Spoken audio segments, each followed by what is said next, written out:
একা একা কোলাহলবিহীন গলির পথ দিয়ে হাঁটছে, বিয়ের ব্যাপারে ভাবছে।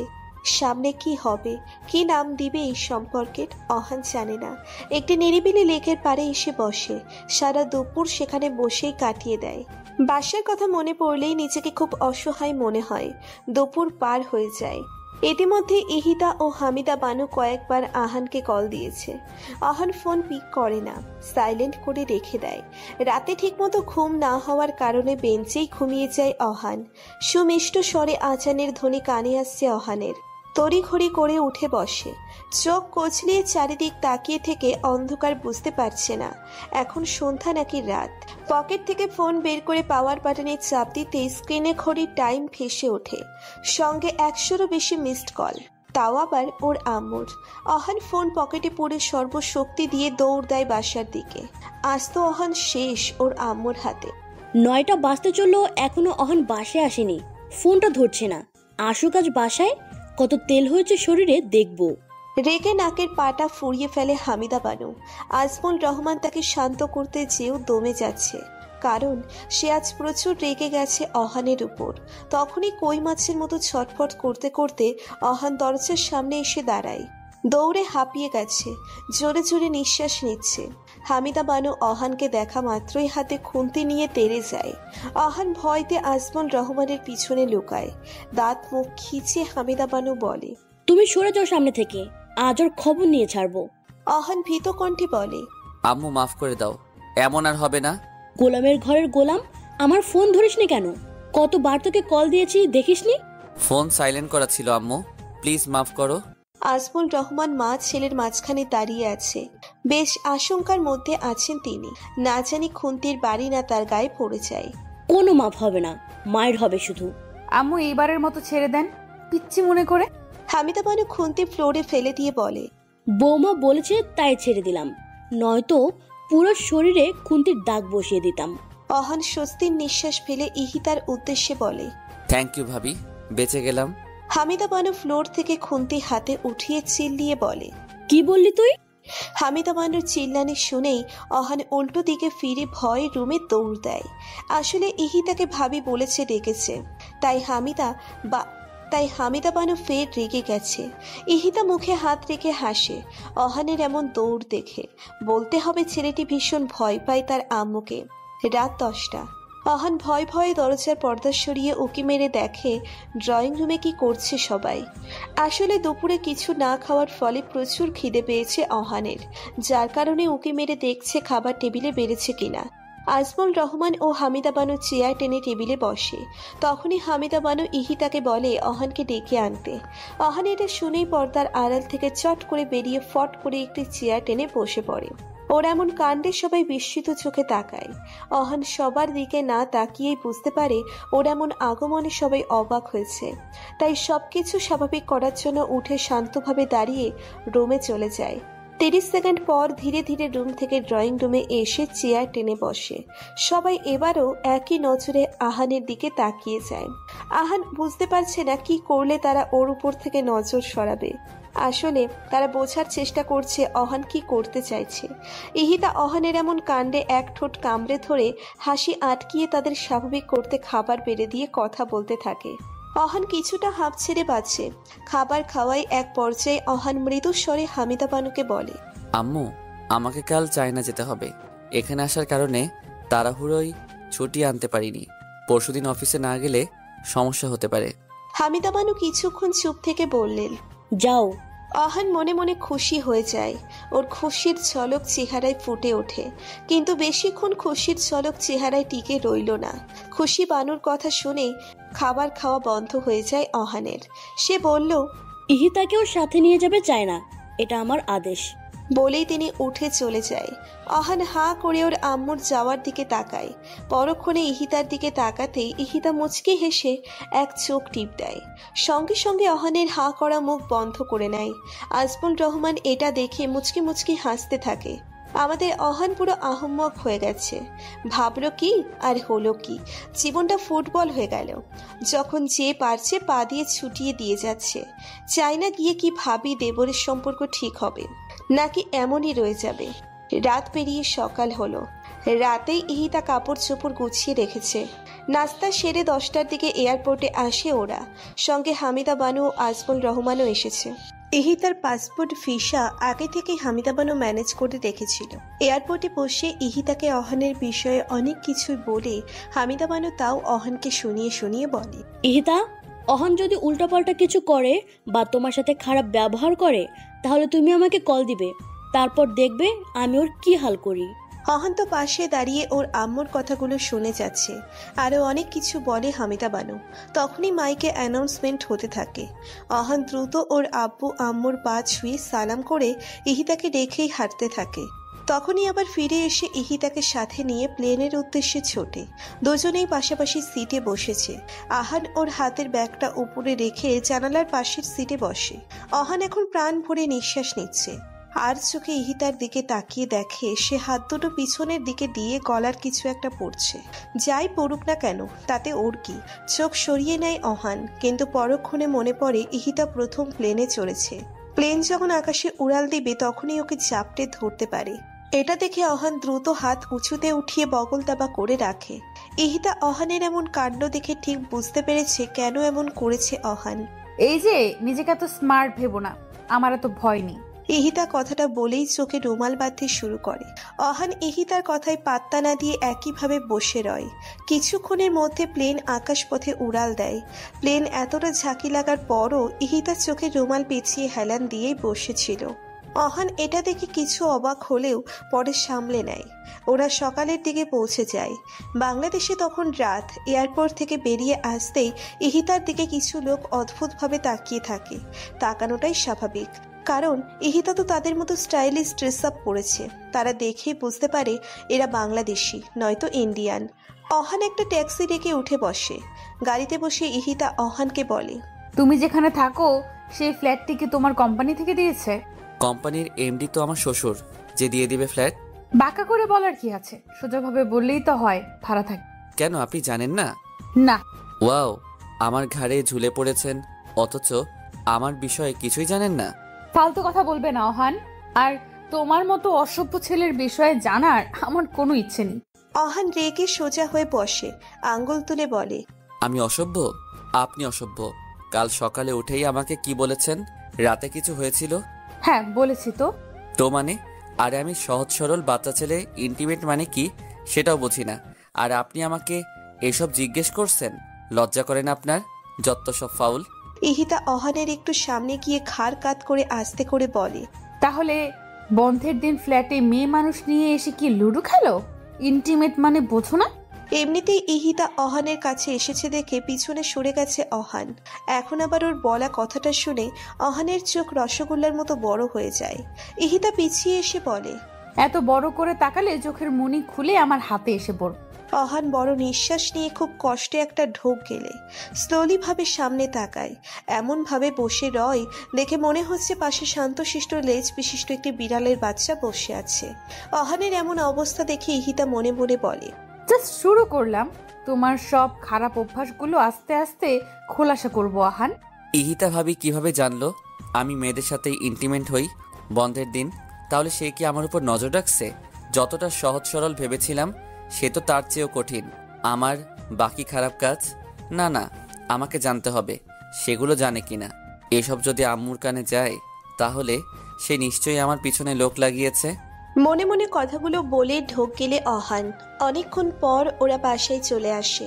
অহান ব্যাগ নিয়ে সিঁড়ি বেয়ে উপরে ওঠে। বিল্ডিংটা 5 তলা ছিল। অহান থাকে 2 তলায়। ফ্ল্যাটের সামনে এসে চাবি দিয়ে দরজা খুলে ভেতরে প্রবেশ করে। ভেতরে এসে ইহিতার মেজাজ বিগড়ে যায়।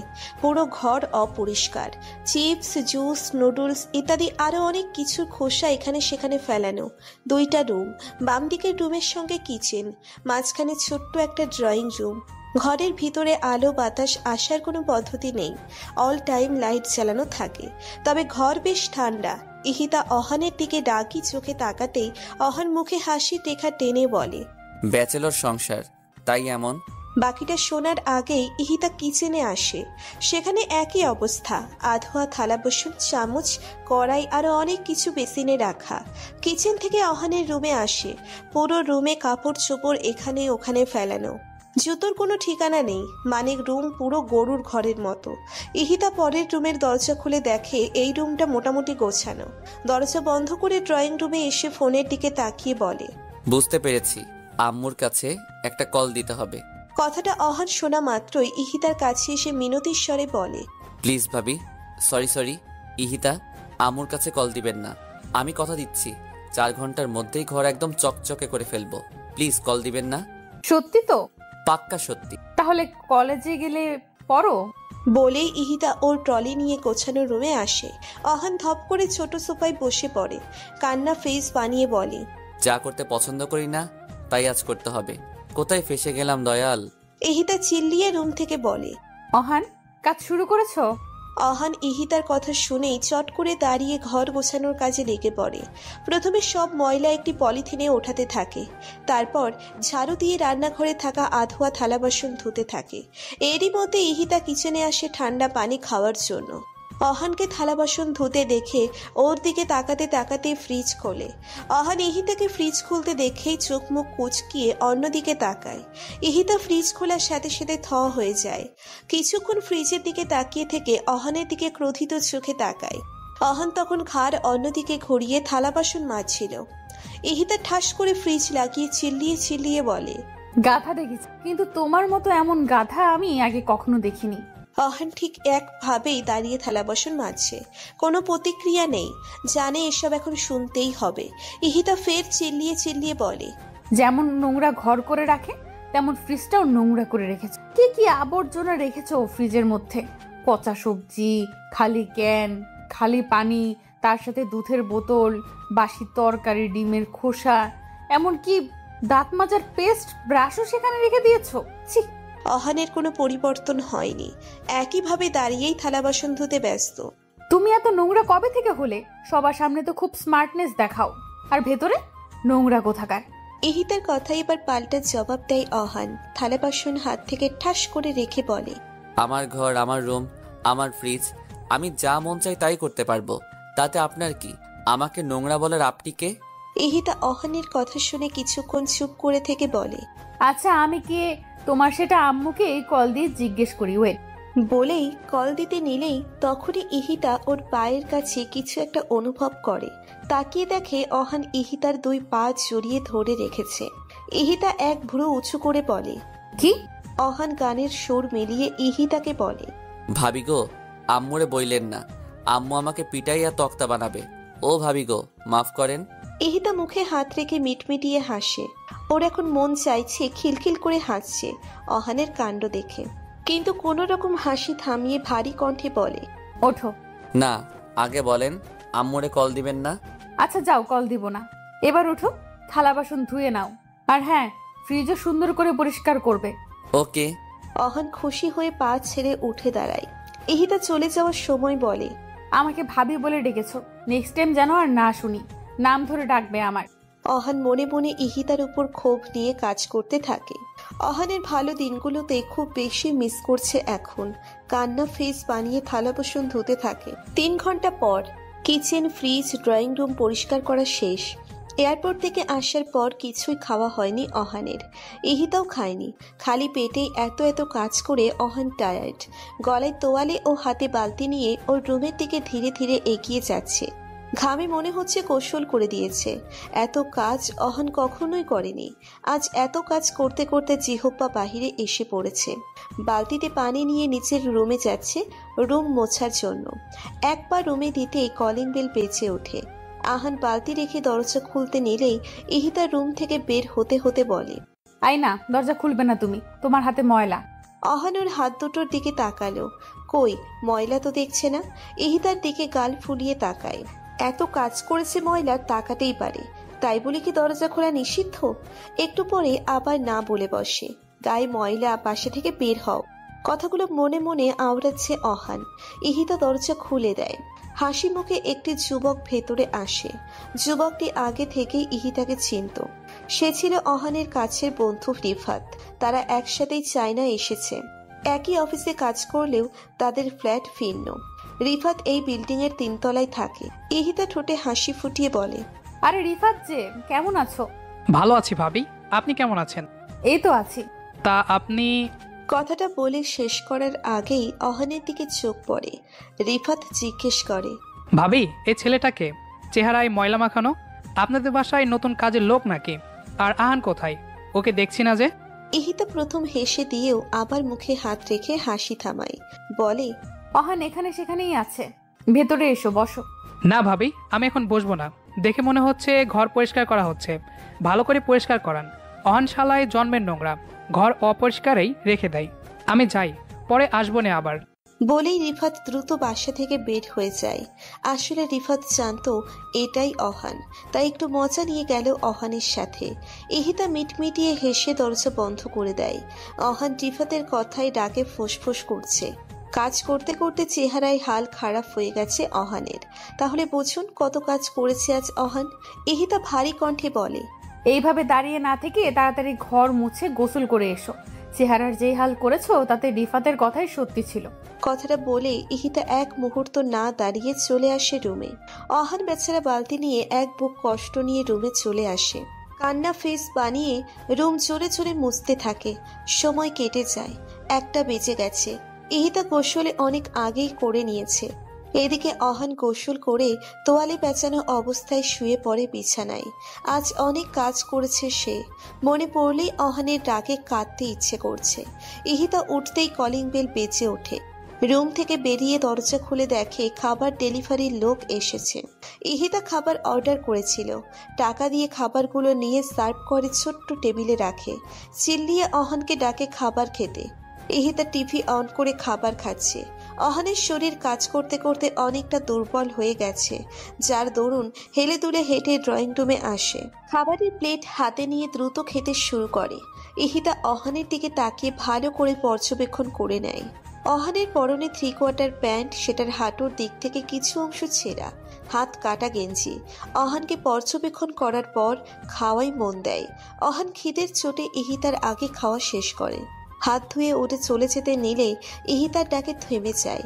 পিছনে ফিরে বলে, কি? এটা পড়ো। একটা কাগজের খাম অহানের দিকে এগিয়ে দেয় ইহিতা। এটা কি? রুলস। কিসের? কার? তোমার জন্য, পড়ো। আমার রুলস মানে? এখন এখানে থাকতে হলে কি আমাকে রুলস মেনে চলতে হবে? ইহিতা পানির মগ টেবিলের উপর রেখে বলে, অবশ্যই পারবো না। আমি পারবো। কি? আম্মুকে কল দিন। অহান কথাটা শুনেই রাগে চোয়াল জোড়া শক্ত করে ফেলে। অনিচ্ছা সত্ত্বেও কাগজের খাম হাতে নিয়ে খুলে পড়তে থাকে। রুলসের 1 নাম্বারটি ছিল প্রতিদিন সকালে যথারীতি সময় উঠে নাস্তা তৈরি করতে হবে, তারপর অফিসে যাবে। দুপুর ও রাতের রাস্তা ইহিতাই করবে। অফিস থেকে এসে ঘরের সব কাজও করতে হবে অহানের। প্রথমটা পড়েই ইহিতার দিকে তাকায়। ইহিতা অহানের দিকে তাকিয়ে বলে, নেক্সট। দ্বিতীয় রুলস ছিল কোনো মেয়েদের সাথে কথা বলা তো দূর, নজরেও তাকানো যাবে না, সব মেয়েদের আপু বলে রাখতে হবে। তৃতীয় রুলস ছিল কোনো ধরনের নেশা জাতীয় দ্রব্য পান করা যাবে না, সেটা সিগারেটই হোক না কেন। আর 10টার আগে বাসায় আসতে হবে।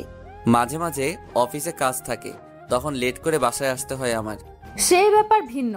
চতুর্থ নাম্বার রুলস ছিল ইহিতার সব কথা পাই টু পাই শুনতে হবে, আর না হলে জাস্ট একটা কল যাবে বাংলাদেশে। রাগে অহান চোখ বন্ধ করে নেয়। রাগে নিঃশ্বাস ফেলে টেবিলের উপর 2 হাত রেখে ইহিতার দিকে ঝুঁকে চেহারার সামনে গিয়ে বলে, যদি আমি আপনাকে এখানে মেরে গুম করে দেই বা আপনার ফোন ছিনিয়ে নেই, তারপর তো আম্মুর সাথে যোগাযোগ করতে পারবেন না, তখন? ইহিতা সেখানে থাকা ছোট্ট চামচ দিয়ে অহানের মাথায় ঠাস করে বাড়ি মেরে দেয়। অহান চামচের বাড়ি খেয়ে ইহিতার কাছ থেকে সরে এসে মাথায় হাত বুলাতে থাকে। ইহিতা টেবিলের নিচ থেকে ফোন বের করে টেবিলের উপর রেখে লাউড স্পিকারে দেয়। তখনই ফোনের অপর পাশ থেকে হামিদা বানুর ছাঁচালো কণ্ঠের স্বর শোনা যায়, নবাবজাদার ঘরে হারামজাদা, তোর এত বড় সাহস, তুই আমার মাইরা গুম করে ফেলবি বলছিস, আবার ফোন ছিনিয়ে নিবি? তোরে আমি ব্লেন্ডারে ভরে জুস বানিয়ে খাবো। নিজের মায়ের এমন সাজালো কণ্ঠের স্বর শুনে অহান বড় চেয়ে ঢোক গেলে আমতা আমতা করে বলে, আম্মু, আমি তো ইহিদার সাথে মজা করছিলাম, তুমি এটা সিরিয়াসলি নিচ্ছ কেন? শোন হারামজাদা, এখন যেটা বলছিস সেটা যেন মজা পর্যন্ত সীমাবদ্ধ থাকে। যদি ইতিহার কিছু হয় রে, তোকে মেরে তারপর আমি ক্ষান্ত হব। আর ইতিহা তোর ভাবি নয়, বউ হয়, কথাটা মনে রাখিস। বলেই লাইন কেটে দেয় হামিদা বানু। অহান কপালে হাত রেখে বসে পড়ে সোফায়। ইহিতা বাঁকা হেসে খেয়েই যাচ্ছে। অহান যে এমন কিছু বলবে সেটার ধারণা ইহিতা আগেই করেছিল, তাই তখন অহানের আড়ালে হামিদা বানু কল দিয়ে লাইনে রেখেছিল। ছোট্ট টেবিলের উপরে খাবার রেখে ফ্লোরে বসে খাচ্ছিল ইহিতা, আর ফোন তার পাশেই রেখেছিল, যার কারণে হামিদা বানু অহানের বলা কথাগুলো সহজেই শুনতে পায়। ইহিতা প্লেটে হাত ধুয়ে উঠে দাঁড়িয়ে রুমে যাওয়ার আগে বলে যায়, টেবিল পরিষ্কার করে প্লেটগুলো ধুয়ে রেখো। অহান চেয়ার আর কান্না ভাব ফুটিয়ে ময়লা প্লেট বেসিনে রাখতে লাগলো। অহান ভালো করে বুঝে গেছে এখন থেকে কাজ করেই জীবিকা নির্বাহ করতে হবে, তাও ঘরের জন্য। রাতে অহান ইহিতা যে রুমে ঘুমিয়ে আছে, সারাদিন খাটাখাটুনি করার ফলে অহান ঠিক ঘুমিয়ে আছে, কিন্তু ইহিতা এখনো জেগে আছে। জানালার গ্রিল ধরে দাঁড়িয়ে আছে। জানালার গ্রিল ভেদ করে চাঁদের আলো ইহিতার গায়ে এসে পড়েছে। এক হাত দিয়ে জানালার গ্রিলের ফাঁকায় হাত দিয়ে এক দৃষ্টিতে চাঁদের দিকে তাকিয়ে আছে। চোখ মুখ ক্লান্তিহীন, কোথায় একটা উদাসীন বিষাদের ছায়া। সুন্দর চোখ জোড়াতে অদ্ভুত শূন্য দৃষ্টি। অন্য হাতে ছোট্ট একটি ছবির ফ্রেম। সেই ফ্রেমের উপর চাঁদের আবছা আলোয় অস্পষ্ট বোঝা যাচ্ছে কোনো যুবকের ছবি। ইহিতা সন্তর্পণে দীর্ঘশ্বাস ছাড়ে। জানালা লাগিয়ে বিছানায় এসে বসে। বালিশের নিচে ছবির ফ্রেমটি রেখে শুয়ে পড়ে। সকালে ছবির অ্যালার্মের শব্দে ঘুম ভাঙে অহানের। আড়ামোড়া ভেঙে বিছানা ছেড়ে উঠে মেইন দরজা খুলে দুধের বোতল ও নিউজ পেপার নিয়ে ভেতরে আসে। শুরু করে দেয় ব্রেকফাস্ট বানানোর কাজ। 1 ঘন্টা পর সব খাবার টেবিলে সাজিয়ে ফ্রেশ হতে চলে যায়। ততক্ষণে ইহিতা ঘুম থেকে উঠে গেছে। বাহিরে এসে খাবার রেডি দেখে ফোনে একটা ছবি তুলে হামিদা বানুর কাছে পাঠায়। অহান পুরো অফিসের জন্য রেডি হয়ে বের হয়। ইহিতার খাবারের প্লেট আর অহানের খাবারের প্লেট আলাদাভাবে রাখা ছিল। অহানোর প্লেট কাছে নিয়ে খাবার খেতে শুরু করলে ইহিতা ওর প্লেট নিজের কাছে নিয়ে এসে ওর প্লেটটা অহানের কাছে দেয়। অহান ক্ষোভ নিয়ে ওর দিকে তাকাতে থাকে। ইহিতা ইশারায় ওকে খেতে বলে। অহান খেতে শুরু করে। খাওয়ার পর্ব ঠিকঠাক থাকলেও যখন অহান অফিসে যাবে তখন ঘটে বিপত্তি। ইহিতা অহানকে অদ্ভুতভাবে রেডি করিয়ে দেয়। যেমন মাথায় তেল দিয়ে মাঝখান থেকে সিঁথি করে দিয়েছে, শার্টের হাতা ভোলা টানা খুলে বোতাম লাগিয়ে শার্ট ইন করে দিয়েছে। পুরো ঠিকঠাক করানোর পর ইহিতা একটা ছবি তোলে। গালে হাত দিয়ে অহানের দিকে তাকিয়ে বলে, এবার ঠিক আছে? অহান ঠোঁটে কৃত্রিম হাসি ফুটিয়ে বলে, আমি এখন যাই। হ্যাঁ যাও। অহান কান্না ফেস নিয়ে দরজা খুলে বের হতে থাকে। কি ছিল আর এখন কি হয়ে গেল? সেই স্মার্ট ড্যাশিং লুক আলা অহান এখন খেতে পরিণত হয়েছে। এটা কোথাকার বিচার? আজ অফিসে গেলে ইজ্জত যাবেই, এতে কোনো সন্দেহ নেই। অফিসে এসে অহানের ইজ্জতের ফালুদা হয়ে যায়। সবার ওকে দেখে অদ্ভুতভাবে তাকিয়ে আছে। যে মেয়ে কর্মচারীদের সাথে অহান ফ্ল্যাট করত, তারাও এখন ওকে দেখে মুখ চিপে হাসছে। সবার কাছে এখন অহান হাসির পাত্র কেবল। অহান বেচারা মুখ ভার করে নিজের স্থানে এসে বসে, কিন্তু বেশিক্ষণ বসে থাকতে পারে না। তার আগেই বসের পিএ এসে অহানকে ডাকে। অহান বসের সাথে দেখা করতে তার কেবিনে আসে। ছুটি না নিয়ে যাওয়ার ফলে প্রথমে বস ওকে বকাঝকা করে, পরক্ষণে অহানের এমন নতুন পরিবর্তন দেখে হেসে দেয়। অফিসের বসও তাকে দেখে হেসেছে। এর চেয়ে খারাপ কিছু আর কি হতে পারে? অফিসের অহান ছিল হ্যান্ডসামদের মধ্যে দ্বিতীয় ব্যক্তি। সবার সাথে ভাব দেখিয়ে কথা বলতো, আর আজ সেই অফিসের মধ্যে আনস্মার্টদের মধ্যে একজন। অহান চুপচাপ নিচের সিটে বসে কাজ করতে থাকে। আশেপাশের কর্মচারীরা যা বলছে সব চুপচাপ শুনে যাচ্ছে। তখনই ওর কাছে রিফাত আসে। অহানের কাঁধে হাত রাখতেই পিছনে ফিরে তাকায় অহান। সঙ্গে সঙ্গে রিফাত চমকে যায়। এ কাকে দেখছে সে? যে ছেলে তার স্মার্টনেস দেখিতে সবাইকে জেলাস ফিল করাতো, আর আজ তার এমন করুণ হাল। খুব ভাববার বিষয়। রিফাত কিছু বলতে যাবে তখনই অহান রিফাতের কোমর পেঁচিয়ে ধরে এমন অবস্থার জন্য কান্না করতে থাকে। সব কর্মচারীরা আরো আগ্রহ নিয়ে ওদের দুইজনের দিকে তাকিয়ে আছে। রিফাত এটা দেখে অহানের পিঠে হাত রেখে বলে, সবাই দেখছে, কান্না থামা অহান। অহান চট করে রিফাতের কথা শুনেই ওকে ছেড়ে দিয়ে সোজা হয়ে বসে বলে, আমি কান্না করছিলাম না, কান্নার অভিনয় করছিলাম। এই ছেলে কখনো শুধরাবে না। লাঞ্চ টাইমে অহান রিফাতকে সব কিছু খুলে বলে। সাথে কালকের বলা কথার জন্য গালে একটা পাঁচশো মেরেছে, যার কারণে রিফাতের গাল লাল হয়ে আছে। একটা বাটি আইসক্রিম কিনে গাল লাল হওয়া স্থানে লাগাতে লাগাতে বলে, তার মানে তুই বলতে চাইছিস ভাবে এখন তোর বউ? অহন চোখ রাঙিয়ে বলে।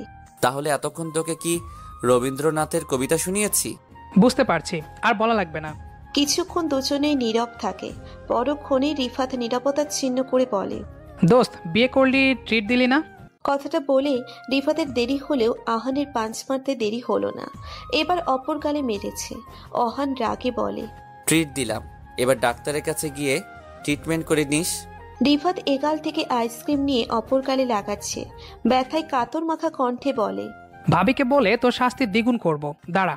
আহ, রাতে সারাদিন ইহিতার বদ্ধ রুমে একা একা সময় কাটিয়ে দেয়। অনেকক্ষণ পর্যন্ত হামিদা মানুষের সাথে কথা বলেও সময় যেন কাটছে না। ঘড়ির দিকে তাকিয়ে দেখে 10টা বাজতে 10 মিনিট বাকি।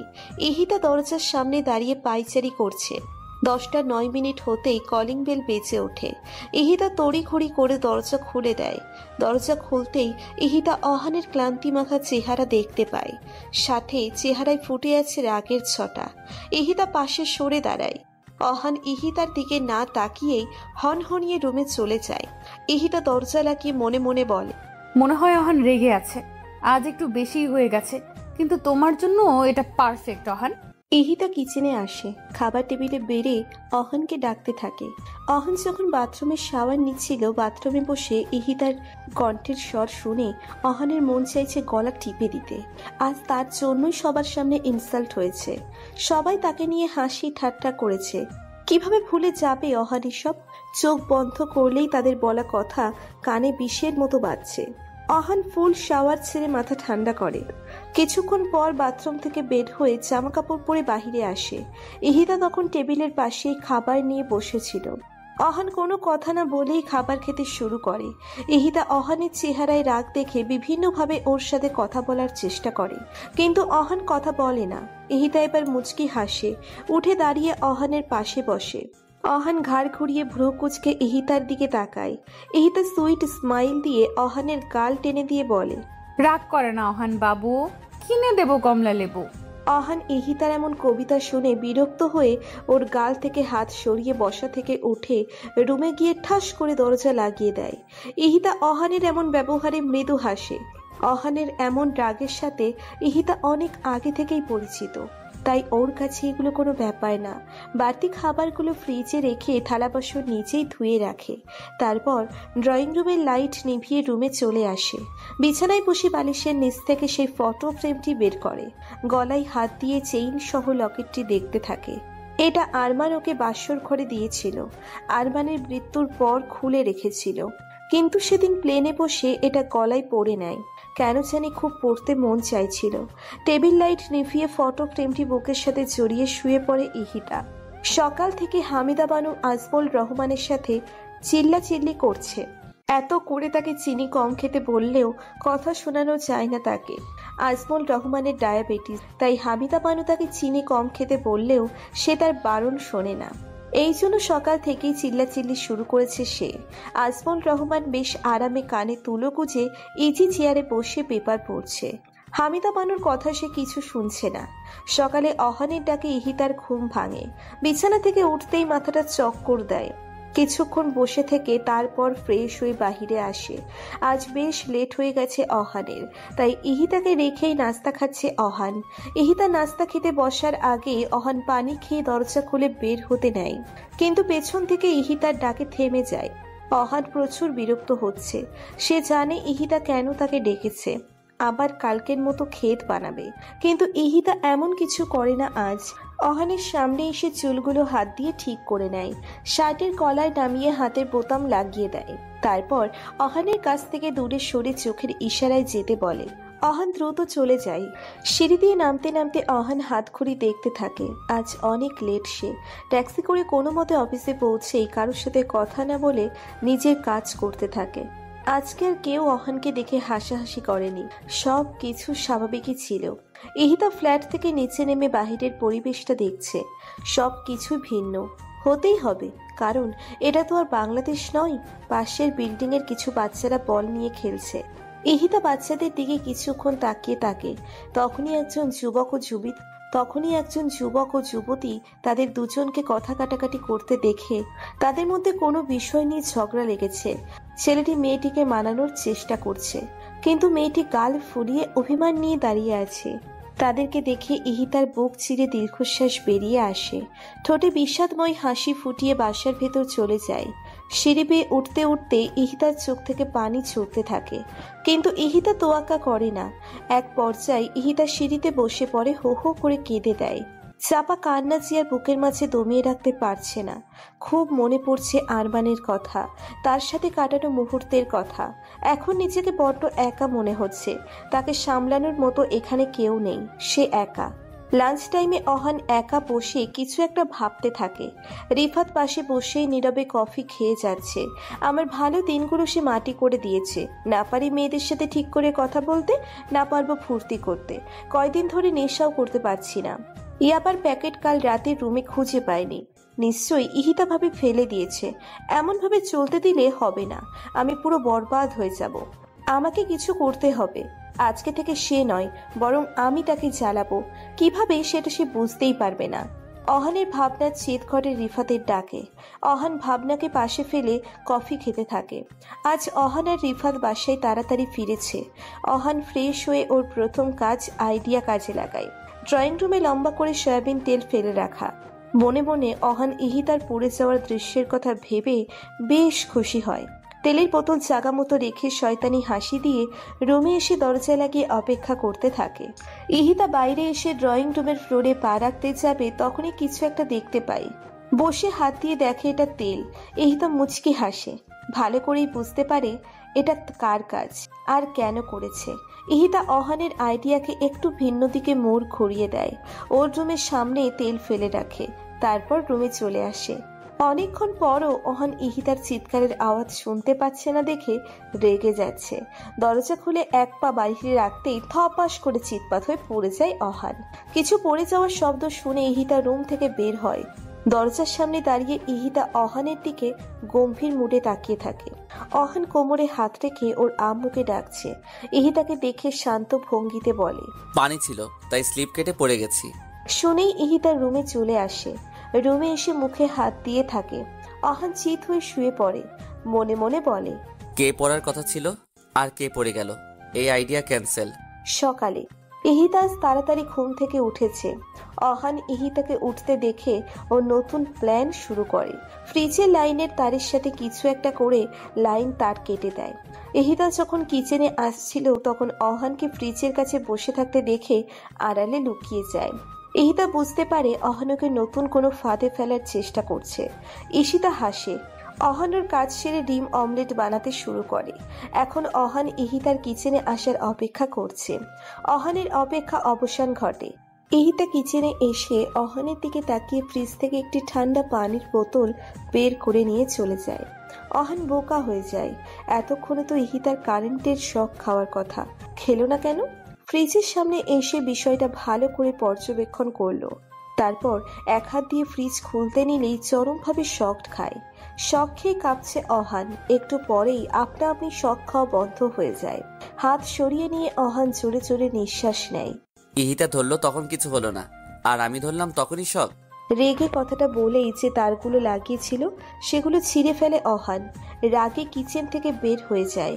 ইহিতা কিচেনে এসে অহানের এমন অবস্থা দেখে অনেক মজা পায়। কিচেন থেকে বেরিয়ে রুমে চলে যায়।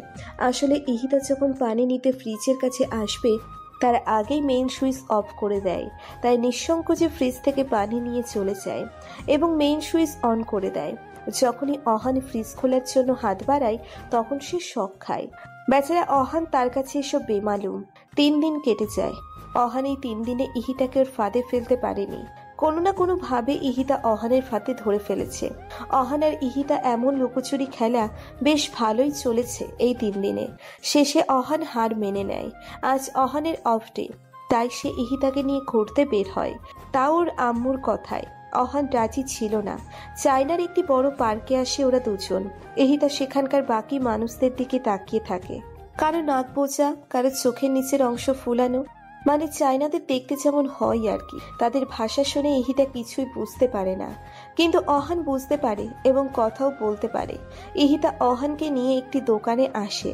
সেখানে বিভিন্ন রঙের গোল গোল ললিপপ বিক্রি করছে। ইহিতা অহানকে কিনে দিতে বললে অহন প্রথমে মুখ ঘুরিয়ে রাখলেও পরে কিনে দেয়। ইহিতা নিজের ও অহনের জন্য ললিপপ নেয়। মজা করে ইহিতা ললিপপ খেলেও অহন হাতে নিয়ে বিরক্তিকর ভাব নিয়ে হাঁটছে। ইহিতা অহন একটা বেঞ্চে বসে, অহন মুখ ভার করে রাখে আর ইহিতা ললিপপ খেতে থাকে। তখনই ইহিতার নজর কিছু বাচ্চাদের উপর পড়ে। তারা কানামাছি খেলছিল। ইহিতা অহানের হাতে ওর খাওয়া ললিপপটা ধরিয়ে দিয়ে বাচ্চাদের কাছে যায়। অহান বিরক্ত ও রাগ নিয়ে ইহিতার খাওয়া ললিপপটার দিকে তাকিয়ে বলে, এটা আমার হাতে দেওয়ার কি হলো? ধ্যাত। বলেই ফেলে দিতে নিলে পরক্ষণে হাতেই রাখে। বলে, ফেলে দিলে যদি আবার আম্মুর কাছে নালিশ দেয়? বলা তো যায় না। বিরক্ত হয়ে হাতেই ধরে রাখে ললিপপ। অনেকক্ষণ পর ইহিতা ফিরে এসে অহানের হাত থেকে ললিপপ নিয়ে খেতে যাবে, তখন অহান সেটা ফেলে দেয়। ইহিতা রাগ নিয়ে চোখ ছোট ছোট করে অহানের দিকে তাকাতেই অহান বলে, আসলে অনেকক্ষণ পর্যন্ত ললিপপটা খোলা ছিল, তাই ফেলে দিয়েছি। আপনি আমারটা নিন। বলেই অহান ওর ললিপপটি ইহিতার দিকে এগিয়ে দেয়। ইহিতা অহানের কথা শুনে ঘাড় হালকা কাত করে বলে, বাবা, যে কিনা এই 3 দিন ধরে আমার ক্ষতি করার জন্য উঠে পড়ে লেগেছে, আজ সে আমাকে তার নিজের ললিপপ দিচ্ছে। অহান চট করে ঘাড় গড়িয়ে দেয়, মনে মনে বলে, শিট, ইহিতা এটা জানলো কিভাবে? তারপর পরক্ষণে ঘাড় ঘুরিয়ে কথা পাল্টে বলে, না খেলে আমি খেয়ে নিচ্ছি। কথাটা শুনেই ইহিতা চট করে অহানের হাত থেকে ললিপপ নিয়ে অহানের গাল টেনে টেনে বলে, না না পিচ্ছি, অহান দিয়েছে আর আমি খাবো না, ধন্যবাদ অহান। বলেই উঠে চলে যায় ইহিতা। অহান গালে দুহাত রেখে ইহিতার যাওয়ার পানে তাকিয়ে বলে, আমার গাল এবার ঝুলেই যাবে। এই কয়দিনে যা টেনেছে, কথায় কথায় খালি গাল টানে, ফাজিল একটা। অনেকক্ষণ অহান ইহিতা সেখানে বসে সময় কাটায়। ইহিতার মনটা আজ বেশ ফুরফুরা হয়ে গেছে। অনেকদিন পর এতটা খুশি হয়েছে সে। সেখান থেকে যাওয়ার সময় রাস্তার পাশেই ইহিতা একজন ছোট্ট 4-5 বছরের মেয়ে ও অন্ধ একটি বৃদ্ধ লোককে দেখতে পায়। সামনে একটি থালা রেখে ভিক্ষা চাইছে তারা। ইহিতার খুব খারাপ লাগে। অহানকে টেনে তাদের সামনে নিয়ে এসে বলে, অহান, আমাকে কিছু টাকা দাও। এই ছোট লোকদের দিবেন? মুখটা বন্ধ রাখো আর টাকা দাও। অহান টাকা না দিয়ে তাদের সামনে রাখা থালায় লাথি মেরে দূরে ফেলে দেয়। রেগে জোরে জোরে বলে, এদের মতো ছোট লোকদের জন্য আমি টাকা উপার্জন করি না। আপনার দিতে মন চাইলে আপনি নিজে দিন। বলেই চলে যেতে নিলে ইহিতা দাঁত কিরবির করে অহানের শার্টের কলার ধরে টেনে ওর সামনে দাঁড় করায়। দাঁত মুখ খিচে বলে, ছোট লোক তারা নয়, ছোট লোক তুমি। তোমার মন, তুমি কি পশু? নিশ্চয়ই না। এদের মতোই সাধারণ মানুষ, যারা মানুষকে দান করে, মানুষের সাহায্যে এগিয়ে যায়, তারাই বড় মনের মানুষ হয়। তোমার মতো জঘন্য লোকেরা কখনোই বড় মনের মানুষও বড় লোক হতে পারে না।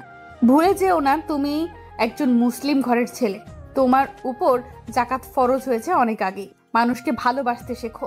সব সময় গরিবের থালে লাথি মেরে তাদের অপমান করে নিজেকে বড় মনে করো না। আর তুমি এসব লোকদেরই ছোট লোক বলে মনে করি। কথাগুলো এক নিঃশ্বাসে বলেই ইহিতা সেই প্লেট ও টাকাগুলো কুড়িয়ে তাদের সামনে রেখে দেয়। সঙ্গে কিছু টাকাও তাদের প্লেটে দিয়ে অহানকে রেখেই আগে আগে হাঁটতে থাকে। অহান একইভাবে দাঁড়িয়ে আছে। বেশ আশ্চর্য হচ্ছে সে। ইহিতার লাস্টের কথা শুনে অহান এখনো ঘোরের মাঝে আছে। ওর মাথায় আজ কাজ করছে না। ইহিতা কি করে জানলো সবসময় তাদের সাথে এমন আচরণ করে, গরিব মানুষদের অপমান করে? সব তালগোল পাকিয়ে যাচ্ছে। কে ওর বিষয়ে সবকিছু ইহিতাকে বলল? কে?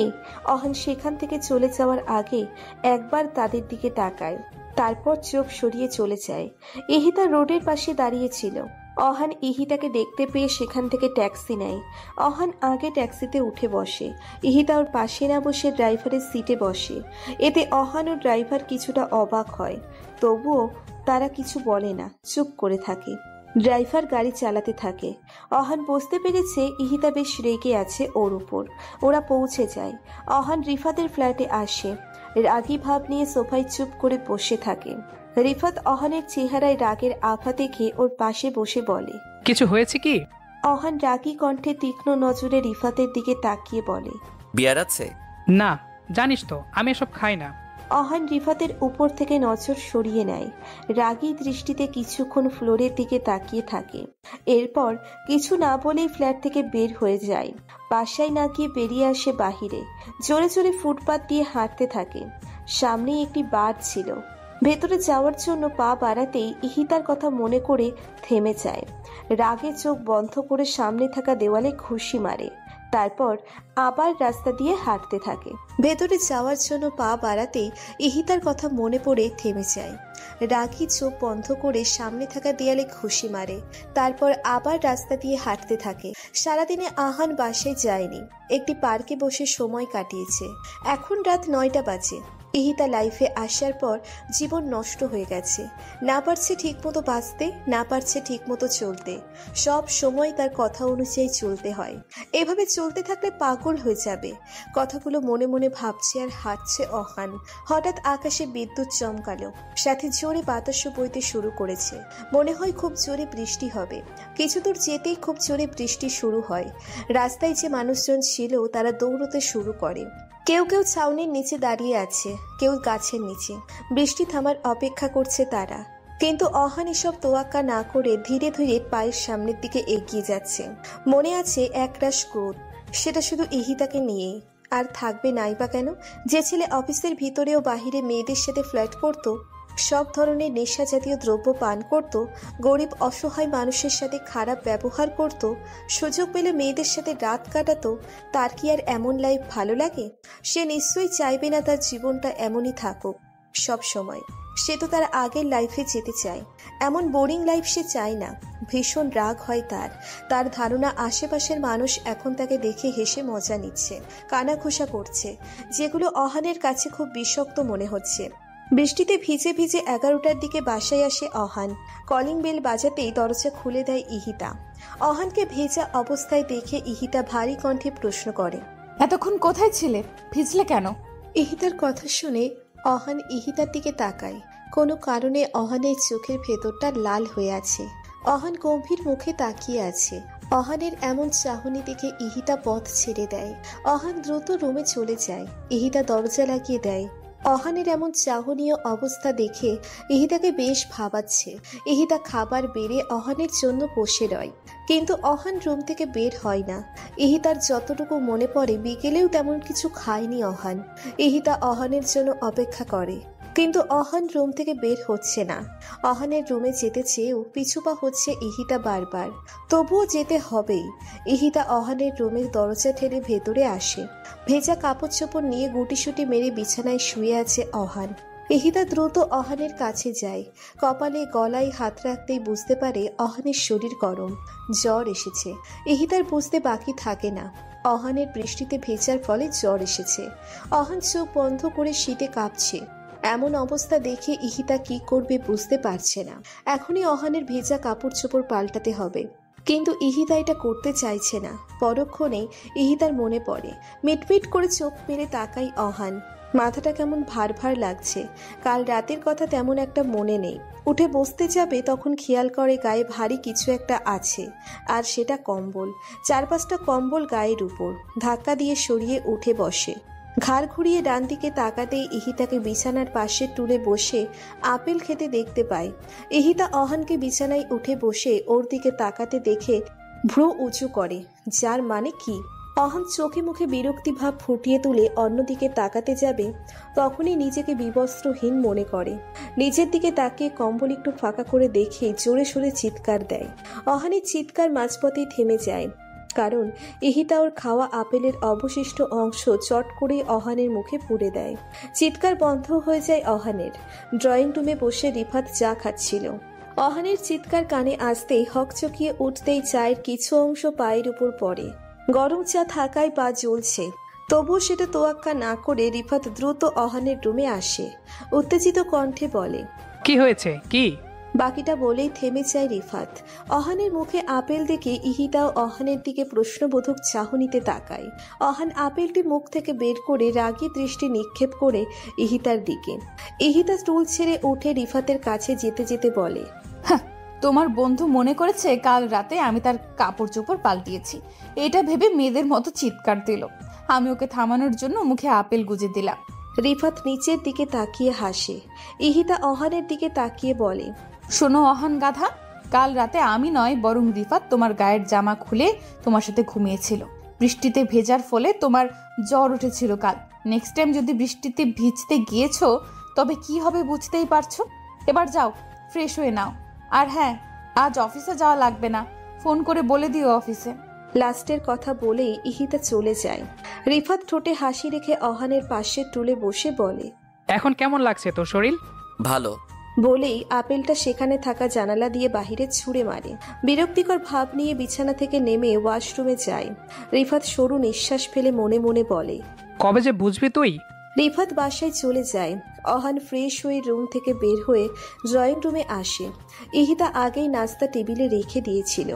সোফায় বসে খেতে খেতে অফিসে ফোন দিয়ে বলে দেয় আজকে আসবে না। অসুস্থতার কথা শুনে বস আজকে ছুটি দেয়।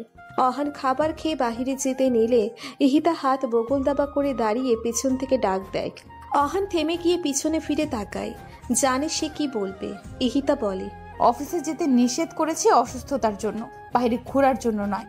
তো বাইরে যেতে পারবে না। আমি এখন সুস্থ আছি। তাহলে তো কোনো সমস্যাই নেই।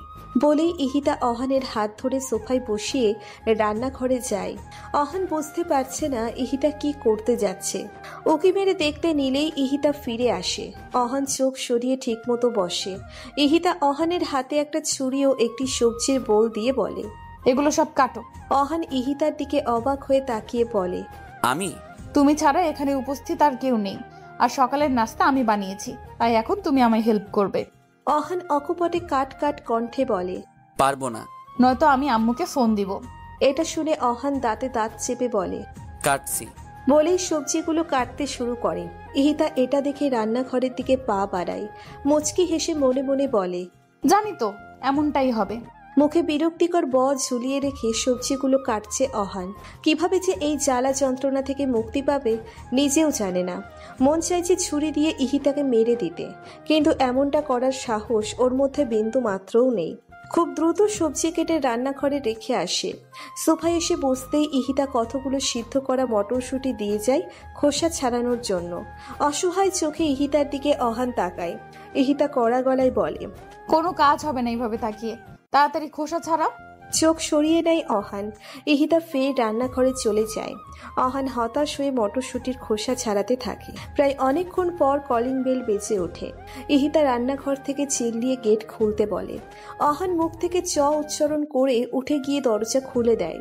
দরজা খুলতেই অহানের মনের মধ্যে ঘন্টি বেজে যায়, কারণ ওর সামনে একটি সুন্দরী মেয়ে দাঁড়িয়ে আছে। আর এই মেয়েটি নতুনে ওর পাশের ফ্ল্যাটে শিফট হয়েছে। মেয়েটিকে দেখে বাংলাদেশি বলে মনে হচ্ছে। মেয়েটি মুচকি হেসে অহানের উদ্দেশ্যে বলে, আপনি বাংলাদেশি? অহান মাথা ঝাঁকিয়ে বলে, হ্যাঁ। মেয়েটি খুশি হয়ে বলে, ওয়াও, আসলে আমি নতুন ভাড়াটিয়া, আপনি কি আমাকে হেল্প করতে পারবেন? কথাটা শুনেই অহান গোলে হালুয়া হয়ে যায়। মেয়েটিকে কিছু বলতেই যাবে, তখনই ইহিতা অহানের শার্টের কলার পিছন থেকে টেনে ভিতরে নিয়ে এসে মেয়েটির সামনে দাঁড়িয়ে পা থেকে মাথা পর্যন্ত পর্যবেক্ষণ করে। মেয়েটির পরনে ছেঁড়া প্যান্ট, মানে হাঁটুর অংশ ছেঁড়া, আর হাতা কাটা গেঞ্জি। চেহারায় মনে হচ্ছে আটা ময়দা মেখে সব শেষ করে দিয়েছে। পুরোই সাদা বেড়ালের মতো লাগছে। ইহিতা মেয়েটির কানের কাছে মুখ নিয়ে বলে, শোনো, ময়দা মাখা চুল্লি বুল্লি আমার, এটা কি বলেছে সেটা ইহাতেই ভালো জানে। নজর দিলে তোর চেহারা পচা পানি দিয়ে ধুয়ে দিব। আবার যদি আমার সাথে কথা বলার চেষ্টা করেছিস তবে তোকে মেরে আমার শাশুড়ির মতো খয়রাত দিব। এখন এখান থেকে ভাগ। বলেই ইহিতা মেয়েটির মুখের উপর দরজা লাগিয়ে দেয়। মেয়েটি হতবিহ্বল নজরে দরজার দিকে তাকিয়ে আছে। সামান্য হেল্প চাওয়ার জন্য এত কথা শুনতে হলো। মাথা চুলকাতে চুলকাতে চলে যায় তার ফ্ল্যাটে। ইহিতা পিছনে ঘুরে অহানের দিকে তাকিয়ে চোখের ইশারায় হাত দিয়ে কলা কেটে ফেলার ভয় দেখিয়ে কিচেনে চলে আসে। অহান ইহিতার এমন ভয়াবহ ওয়ার্নিং দেখে বুকে হাত দিয়ে সোফায় বসে পড়ে। চোখের মনি এদিক সেদিক নাড়িয়ে জোরে নিঃশ্বাস নেয়। সারাদিন ইহিতা অহানকে ছোট ছোট টর্চার করেছে। অহান জাস্ট বিরক্ত, না পারছে বলতে, না পারছে বাসা থেকে পালাতে। দুপুরের খাবার খেতে দেয় না ইহিতা। বাসায় এসে খাবার খাওয়ার পর অহানকে সুস্থ বসতে দেয় না। ইহিতার পায়ের নখ কেটে দিতে বলে, আর নেল পালিশ দিয়ে দিতে বলে। অহান এসব কিছুই পারে না, তবুও ইহিতার ধমক খেয়ে কাপা হাত দিয়ে দিতে হয়। নেল পালিশ দেওয়া শেষ হলো। ইহিতা অহানকে রুমে পাঠিয়ে দেয়। ইহিতা রুমে এসে মেডিসিন নিয়ে নেলপালিশ উঠিয়ে ফেলে, কারণ অহানকে জ্বালাতন করার জন্য নেলপালিশ দিয়ে দিতে বলেছিল, যার কারণে নেলপালিশ উঠিয়ে ফেলে। জানি না আমার মনের আশা পূরণ হবে কিনা। আজমল রহমান তার মাথায় হাত বুলিয়ে দেয়, পাশে বসে বলে, তোমার আশা ঠিক পূর্ণ হবে, একটু ধৈর্য ধরো। অবশ্যই, ভরসা রাখো তার উপর। চোখ বন্ধ করে আর একবার বড় নিঃশ্বাস ছাড়লেন। ইহিতার রুমে এসে আয়নার সামনে দাঁড়ায়। গলার চেইনের দিকে নজর পড়তেই ইহিতার আরমানের কথা মনে পড়ে। খুলে হাতে নেয়, ডুব দেয় ভাবনার জগতে। আজ ইহিতা ও আরমানের বাসর রাত। প্রচন্ড ভয়ের মধ্যে আছে ইহিতা। ইহিতা এই রাতের জন্য মোটেও প্রস্তুত নয়। এসেই যদি স্বামিত্ব ফলাতে চাই, এটা ভেবে অনেক বেশি আতঙ্কের মধ্যে আছে। বিয়ের আগে আরমানের সাথে একবার কথা হয়েছিল ইহিতার, তাও টুকটাক। দুই পক্ষের সম্মতিতে খুব দ্রুত ওদের বিয়ে হয়, যার কারণে দুজন দুজনার সম্পর্কে কিছুই জানে না। কিন্তু এমনটা হয় না। আরমান যথেষ্ট শান্তশিষ্ট, নম্র, ভদ্র ছিল। প্রথমে ইহিতার পাশে বসে, তারপর কথা বলে। আপনি কি ভালো আছেন? ইহিতা আরমানের কণ্ঠ এত সুন্দর শুনে অনেকটা স্বস্তি পায়। মনে মনে বেশ খুশিও হয়। জি ভালো, আপনি কেমন আছেন? ভালো। এইটুকু বলে আরমান ও ইহিতা দুজনেই চুপ করে থাকে। ইহিতা বিব্রত বোধ করছে। ইহিতা মুখে কিছু না বলে মাথা দুলিয়ে হ্যাঁ সম্মতি দেয়। তারপর আরমান ইহিতার হাত ধরে। ইহিতার মনের মধ্যে খচ করে ওঠে। ভয়তে মাথা নত করে চুপ করে দাঁড়িয়ে থাকে। আরমান নরম স্বরে ইহিতাকে বলে, আমি জানি আপনি ভয় পাচ্ছেন, আমাকে ভয় পাবেন না। আমরা আগে একে অপরের বিষয়ে ভালোভাবে জানবো, বন্ধু হব, তারপর আমাদের মাঝে ঘনিষ্ঠ সম্পর্ক হবে। তার আগে নয়। আপনি নিশ্চিন্তে থাকতে পারেন, বিনা অনুমতিতে আমি আপনাকে স্পর্শ করব না। ইহিতা আরমানের কথাগুলো শুনে যেমন অবাক হচ্ছে, তেমনি ভালো লাগছে। মনের মধ্যে আরমানের জন্য একটা জায়গা তৈরি হয়েছে। ভাবতেও পারেনি ওর জন্য এত বড় সারপ্রাইজ রেখেছিল জীবনে। আরমান ইহিতার গলায় সেই লকেট সহ চেন পরিয়ে দেয়, যেটা এখন ইহিতার হাতে আছে। চোখ থেকে পানি স্রোতের ধারা বইতে থাকে। আজ সেই মানুষটি নেই, কিন্তু তার দেওয়া সেই প্রথম চিহ্নটা আছে। হাঁটু গেড়ে বসে পড়ে ফ্লোরে। চোখের জলগুলো গাল পেয়ে ফ্লোরের উপর ফোঁটা ফোঁটা জমে একত্রিত হচ্ছে। হারিয়ে ফেলেছে সেই মানুষটিকে, যেই মানুষটি ছায়ার মতো সব সময় ইহিতার পাশে থাকতো। ভালোবাসায় আগলে ডাকতো বাহুডোরে। অনেকক্ষণ সেখানে বসে কান্না করে, যার কারণে মাথায় পেইন শুরু হয়। ইহিতা ফ্লোরেই শুয়ে পড়ে, চেইনটা বুকের সাথে মিশিয়ে। দিন যত যাচ্ছে ইহিতার টর্চার শাসনের পরিমাণও বাড়ছে। বহু কষ্টে আহান ইহিতার টর্চার মুখে বুঝে সহ্য করে নিচ্ছে। না চাইতেও অহানের ইহিতার সব কথা শুনতে হচ্ছে, যা অহানের কাছে সবচাইতে কষ্টকর বিষয় ছিল। তবুও কথা তো শুনতেই হবে। আর কথায় কথায় গাল টেনে দেওয়া তো আছেই। এই কাজটাই অহান বেশি বিরক্ত ও রাগ হয়। এটা ছাড়াও ইহিতা অহানের ফোন থেকে মেয়েদের সব নাম্বার ডিলিট করে দেয়। সময়, দিন, মাস কেটে যায় পুরো 5 মাস। এখন অহানের কাছে ইহিতার সব টর্চারগুলো মুখস্থ হয়ে গেছে। কখন কি বলতে হয় তা অহান জানে। তারপরও সুযোগ পেলে অহান তেরামি করতে পিছুপা হয় না। অহানের তেরামি ঠিক করার জন্য ইহিতা তো আছেই। এক মেডিসিনই সোজা অহান। ইহিতা অহানকে দিয়ে জামা ইস্ত্রি করাচ্ছে। ইহিতা দাঁড়িয়ে থেকে বলে দিচ্ছে কিভাবে জামা ইস্ত্রি করতে হয়। অহান ঠিক সেইভাবেই ইস্ত্রি করছে। হাত দিয়ে দেখিয়ে বলে ইহিতা, ঠিক মতো করো, ভালো করে ধরে নাও। করছি। হ্যাঁ, ঠিক মতো করো। কথা না বলেই জোরে জোরে মেশিন দিয়ে জামা খুঁজতে থাকে। রাগে অহান দাঁত কিরমির করছে। ইহিতা অহানের কাছ থেকে চলে এসে আরাম করে সোফায় বসে আচার খাচ্ছে। কিছুক্ষণ পর অহানের কাজ শেষ হয়। ইহিতা অহানকে বলে, ফ্রিজে আইসক্রিম আছে, নিয়ে এসো। আপনি না আচার খাচ্ছেন? আইসক্রিমও খাবো। মনে মনে বলে অহান। খাদক কোথাকার। যাবে নাকি? যাচ্ছি। বলেই অহান বিরক্তি নিয়ে ফ্রিজ থেকে আইসক্রিম বের করে ঠাস করে লাগিয়ে হনহনিয়ে ড্রয়িং রুমে আসে। আইসক্রিমের বাটি ধাপ করে রাখে টেবিলের উপর।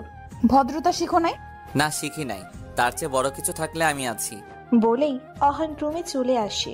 ইহিতা অহানের রাগ দেখে মৃদু হাসে। ফোনের রিংটোন বাজতে থাকে। ইহিতা ফোনের স্ক্রিনের দিকে তাকিয়ে দেখে হামিদা বানু কল দিয়েছে। ফোন নিয়ে রুমে চলে আসে। হামিদা বানুর সাথে ইহিতার অনেকক্ষণ কথা হয়। ফোন কেটে দেওয়ার পর ইহিতা আইসক্রিমের বাটি ফ্রিজে রেখে গোসল করতে চলে যায়। অহান বাথটাবে বসে একা একা নিজের সাথেই কথা বলছে। জানি না কিভাবে ইহিতার কাছ থেকে মুক্তি পাবো। জীবনটা আমার অতিষ্ঠ, বরবাদ। আজকে ছুটির দিনও শান্তি নেই। হুকুম জারি করে করেই মারবে আমায়। রাগ নিয়ে কৌশল সেরে বের হয় অহান। এসে টেবিলে খাবার সাজাতে থাকে। ইহিতা রুম থেকে বের হয়ে দেখে অহান খাবার বাড়ছে। ইহিতা খুশি হয়ে অহানের গাল টেনে খেতে বসে। দুজনের খাওয়া শেষ হলে বিকেলের দিকে ঘুরতে বের হয়। রাতে বাসায় এসে জানতে পারে অহান ও রিফাতের আরেকটি ফ্রেন্ড এসেছে। আর সে মেয়ে, নাম আনিকা। আনিকা ওদের সাথেই চায়না পড়তে এসেছে, তবে ওদের সেকশনে ভিন্ন ছিল। আনিকা আর্কিটেকচার নিয়ে পড়াশোনা করে, ওদের থেকে ভালো পজিশনে আছে আনিকা। 3 বছর আগে আনিকার সাথে অহানের কোনো একটি বিষয় নিয়ে ঝগড়া হয়। এরপর থেকেই আনিকা অহানের সাথে যোগাযোগ বিচ্ছিন্ন করে দেয়। রিফাতের সাথে ওর কথা হলেও অহানের সাথে কথা হয় না। অহানও আনিকার সাথে কখনো যোগাযোগ করার চেষ্টা করে না। আজ এতদিন পর আনিকা 2 দিনের ছুটি নিয়ে ইহিতা ও রিফাতের সাথে দেখা করতে এসেছে এবং এই 2 দিন রিফাতের ফ্ল্যাটেই থাকবে। আনিকা ইহিতার সাথে দেখা করতে আসে। অহান আনিকাকে দেখেও ইগনোর করে বাসা থেকেই বেরিয়ে যায়। আনিকার এতে বেশ খারাপ লাগে, কারণ ভুলটা আহানেরই ছিল। ঝগড়াটা আহানেই করেছে। ভাবি, কিছু বুঝতেছো? অহন কি ভালো হবে? জানি না, তবে আমার যথাসাধ্য চেষ্টা করছি। এতদিন পর অহানের সাথে দেখা হলো, তবুও আমার সাথে কথা বললো না। মন খারাপ করে বলে আনিকা। ইহিতা আনিকার কাঁধে হাত রেখে বলে, কষ্ট পেও না, জানোই তো আহানের রিগো একটু বেশি। দেখবে একদিন আহান কথা বলার জন্য তোমাকে খুঁজবে। জানি না এটা সত্য হবে কিনা। আন্টির সাথে কথা বলো না। অহানের আম্মুর কথা বলছো? হ্যাঁ বলি তো, আমি কয়দিন আগে বাংলাদেশে গিয়েছিলাম, তখন তার সাথে দেখা করে এসেছি। ও, আমার আব্বু আম্মু বিয়ের কথা বলছে, কিন্তু আমি না করে দিয়েছি। তারপরও তারা ছেলে দেখছে। কথাটা বলতে বলতে আনিকার চোখ থেকে পানি চলে আসে। কষ্ট, চাপা কষ্ট লুকিয়ে আছে আনিকার বুকে। ভালোবাসার কাঙাল সে, ভালোবেসেও ভালোবাসার মানুষটিকে পাচ্ছে না। প্রতিনিয়ত ভেতর থেকে ভেঙে যাচ্ছে। ইহিতা আনিকার মাথাটা বুকের সাথে মিশিয়ে নেয়। আনিকা ফুপিয়ে ফুপিয়ে কাঁদতে থাকে। এতক্ষণে কারো মাথা ঠেকিয়ে কান্নার স্থান পেল। নিজেকে ধরে রাখতে পারল না। ইহিতাকে জড়িয়ে ধরে জোরে জোরে কাঁদতে থাকে। কান্না কণ্ঠে বলে, ভাবি, সে কেন বুঝে না আমি ওকে কতটা ভালোবাসি? ইহিতা মাথায় হাত বুলিয়ে বলে, নিজেকে শক্ত করো আনিকা। রাতে খাওয়ার সময় ইহিতা আনিকার ব্যাপারে কথা বলতে নিলে রাগ দেখে অহান খাওয়া ছেড়ে উঠে রুমে চলে যায়। অহান চাইছে না আনিকার বিষয়ে কোনো কথা শুনতে। ইহিতা দোটানায় পড়ে যায়। একদিকে আনিকা আর একদিকে অহান। এতদিনের বন্ধুত্ব কি সব শেষ? পরের দিন লাঞ্চ টাইম। অহান ওর কেবিনে বসে কিছু একটা ভাবছে। অফিসের বাকি কর্মচারীরা ক্যান্টিনে ছিল। হাতে থাকা কলম বারবার উপরে ছুড়ে দিচ্ছে আর ক্যাচ ধরছে। ভাবনায় একটা মশগুল হওয়ায় লাঞ্চ করতেও যাচ্ছে না। অহান লাস্টের বার আর কলম ছুঁড়ে মারে না, হাতের মুঠোয় চেপে নিয়ে শক্ত করে ধরে রাখে। ইহিতা আনিকাকে আজ ওদের বাসায় দুপুরের খাবার খেতে বলেছে। রিফাত অফিসে ছিল, বিধায় ওকে বলতে পারেনি। সারাদিন আনিকার সাথে সময় পার করে ইহিতা। আনিকা খুবই মিশুক ও ফ্রেশ মাইন্ডের। বাহিরের গার্ডেনে গিয়েও অনেকক্ষণ হাঁটাচলা করে দুজনে। খুব সুন্দর একটা সময় কাটায় তারা। রাতে অহান বাসায় আসার আগেই আনিকা রিফাতের ফ্ল্যাটে চলে আসে, কারণ আনিকা অহানের ইগনোর মেনে নিতে পারছে না। অহান ঠিক 10টার দিকে বাসায় ফেরে। কলিং বেল বাজাতেই ইহিতা দরজা খুলে দেয়। অহান মাথা নিচু করেছিল। চোখ তুলে ইহিতার দিকে তাকাতেই মুচকি হাসে ইহিতা, কিন্তু অহান গম্ভীর মুখে ইহিতার দিকে তাকিয়ে আছে। আজ ওর চেহারা অন্যরকম দেখাচ্ছে, যেন মনে হচ্ছে কোনো অশরীরই ভর করেছে শরীরে। ইহিতার হাসি মিলিয়ে যায় অহানের এমন গম্ভীর মুখ দেখে। একটু কাছে গিয়ে কপালে গলায় হাত রেখে দেখে জ্বর এসেছে কিনা, কিন্তু শরীর ঠান্ডা ছিল। ইহিতার কেমন অদ্ভুত লাগছে অহানের চাহনি। নেশাও করেনি অহান, তবুও এভাবে তাকিয়ে থাকার কারণ খুঁজে পাচ্ছে না ইহিতা। গেট খোলা রেখেই ভেতরে চলে আসে, বলে, ফ্রেশ হয়ে এসো, আমি খাবার বাড়ছি। অহান গম্ভীর মুখে দরজা ঠাস করে লাগিয়ে ইহিতার দিকে ঘুরে তাকায়। হাতের ব্যাগ নিচে ফেলে দেয়। ইহিতা কিছু পড়ে যাওয়ার শব্দ শুনে অহানের দিকে ঘুরে তাকায়। নিচে ব্যাগ পড়ে থাকতে দেখে অহানের দিকে তাকায়। অহান একইভাবে ইহিতার দিকে তাকিয়ে আছে।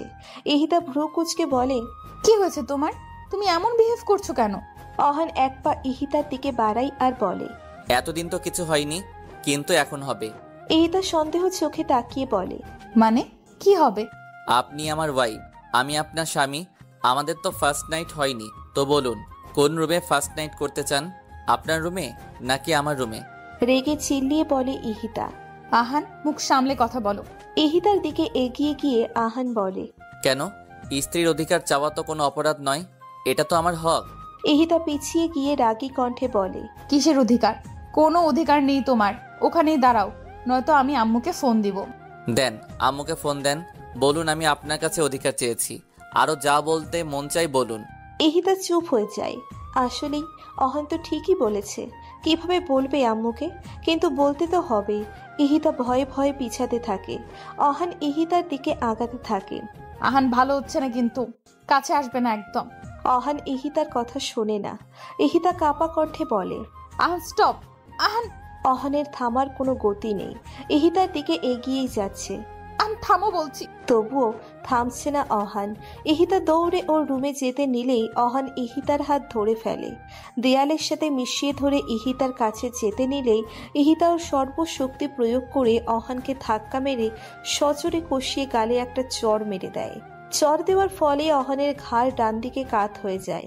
সেভাবেই দাঁড়িয়ে রয় অহান। ইহিতার চোখ নিমেষেই ভরে ওঠে জলে। ছলছল করা চোখে কান্না জড়িত কণ্ঠে বলে, আমি তো তোমার ভাবি হই, বউ না। অহান তাচ্ছিল্য হাসি দেয়। ইহিতার কাছ থেকে দূরে সরে বলে, কোনটা বিশ্বাস করব আমি?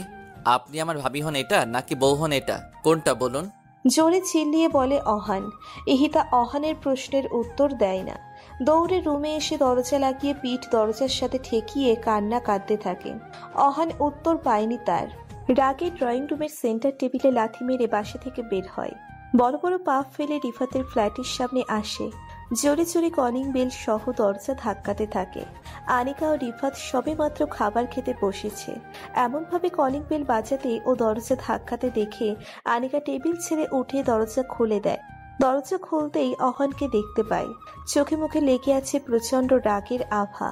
অহান আনিকাকে পাশে সরিয়ে ভেতরে প্রবেশ করেই রিফাতের গেঞ্জি ধরে টেনে টেবিল থেকে উঠিয়ে মারতে শুরু করে আর জোরে জোরে বলে, কেন করেছিস আমার সাথে এটা?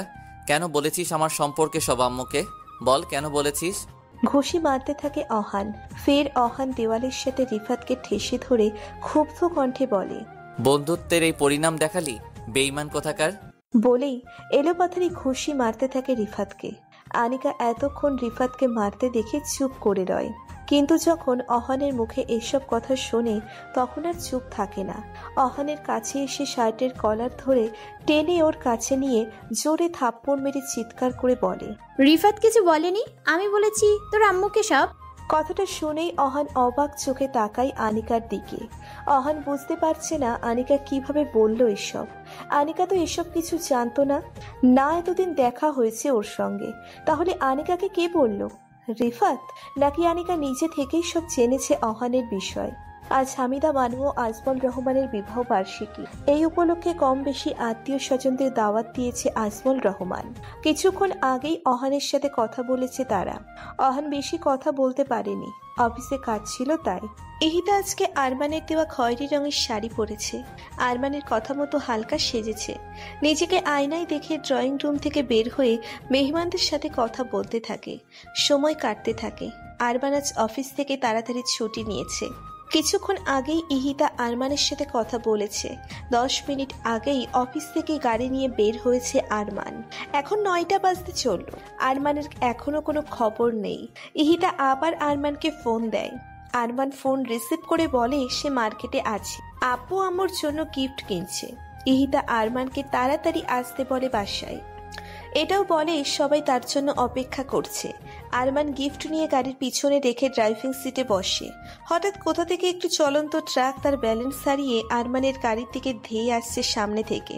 শেষ মুহূর্তে আরমান মুখ থেকে ও শিট বলেই গাড়ি স্টার্ট দিয়ে স্টিয়ারিং ধরে ডান দিকে ঘুরিয়ে দেওয়ার আগেই ট্রাকটি এসে সজোরে ধাক্কা দেয় আরমানের গাড়িতে। গাড়ি ছিটকে বহু দূরে গিয়ে পড়ে উল্টিয়ে যায়। সিট বেল্ট পরা ছিল না, বিধায় গাড়ির সামনের কাঁচ ভেঙে গাড়ি থেকে বাহিরে বেরিয়ে আসে আরমান। গলায় গেঁথে যায় লম্বা কাচের টুকরো। রক্তাক্ত ক্ষতবিক্ষত অবস্থায় রাস্তায় পড়ে থাকে। শেষ নিঃশ্বাসটুকু টেনেই মৃত্যু বরণ করে আরমান। লাস্ট মুহূর্তে দেখতে পারল না তার বাবা মাকে, তার প্রিয় প্রেয়সীকে। এদিকে অপর পাশে ইহিতা হ্যালো হ্যালো বলেই যাচ্ছে। লাইন কেটে যাওয়ায় ইহিতা অস্থির হয়ে গেছে। বারবার আরমানের ফোন ট্রাই করছে, কিন্তু ফোন সুইচ অফ আসছে। উত্তেজিত হয়ে কথাটা যখন আজমল রহমানকে জানায় তখনই সে ইহিতার বলা আরমানের লোকেশনে যায় এবং জানতে পারে আরমানের গাড়ি অ্যাক্সিডেন্ট করেছে। সেখানেই মারা গেছে আরমান। রাস্তায় তার বড় ছেলের মৃতদেহখানা পড়ে থাকতে দেখে। ছেলের রক্তমাখা মুখ দেখে তিনি কিছুক্ষণের জন্য স্তব্ধ হয়ে যায়। পড়ে যেতে নিলে কিছু লোক তাকে ধরে একটি চেয়ারে বসায়। আজমল রহমান চোখের চশমা খুলে পাশে রাখে। কাপা কাপা হাতে পাঞ্জাবির পকেট থেকে বাটন ফোন বের করে ইহিতার নাম্বারে ফোন দেয়। ইহিতা ফোন পেয়ে চট করে রিসিভ করে। উত্তেজিত হয়ে বারবার আজমল রহমানকে জিজ্ঞেস করে আরমানের কথা। আজমল রহমান কিভাবে বলবে বুঝতে পারছে না, কিন্তু সত্যটা তো বলতেই হবে, মেনে যে নিতে হবে, এটাই যে নিয়ম। তিনি দ্বিধাদ্বন্দ্ব ফেলে বলে ফেলে আরমানের মৃত্যুর খবর। শুনেই ইহিতা কান থেকে ফোন ফেলে মাটিতে বসে পড়ে। মনে হচ্ছে ওর দুনিয়া উল্টে গেছে, পায়ের নিচটা বেশ শূন্য মনে হচ্ছে। হামিদা বানু ফোন উঠিয়ে কানে নেয়। আজমল রহমানের কান্না শুনে বুঝে যায় সে জ্ঞান হারিয়ে ফেলে সেখানেই। এত সুন্দর করে সেজেছে, আরমানের দেওয়া শাড়ি পরেছে, অথচ যাকে দেখানোর জন্য এসব করেছে সে তো চিরতরে ঘুমিয়ে গেছে, চলে গেছে না ফেরার দেশে। বাবা মায়ের বিবাহ বার্ষিকী হলো ছেলের মৃত্যুদিন, এখন এই দিনে দুটি বার্ষিকী উদযাপন হবে। কি চরম পরিহাস! ইহিতা সেদিন ভিতর থেকে প্রচুর ভেঙে পড়েছে। স্বামীকে হারিয়ে নিঃস্ব, কুলকিনারাহীন। সেদিন প্রচুর কেঁদেছিল ইহিতা, আর আজ সেদিনের মতো কাঁদছে, প্রচুর কাঁদছে। কাঁদবে নাই বা কেন? অহানকে নিজের ছেলের মতো মনে করত, স্বামীর স্থানে কখনো ভাবতেও পারেনি, আর ভাবতেও চাই না। সবার কাছে নিজের ছেলে হিসেবে পরিচয় করাতো, সেটা অহানের আড়ালে। আজ তার কাছ থেকে এমন ব্যবহার আশা করেনি ইহিতা।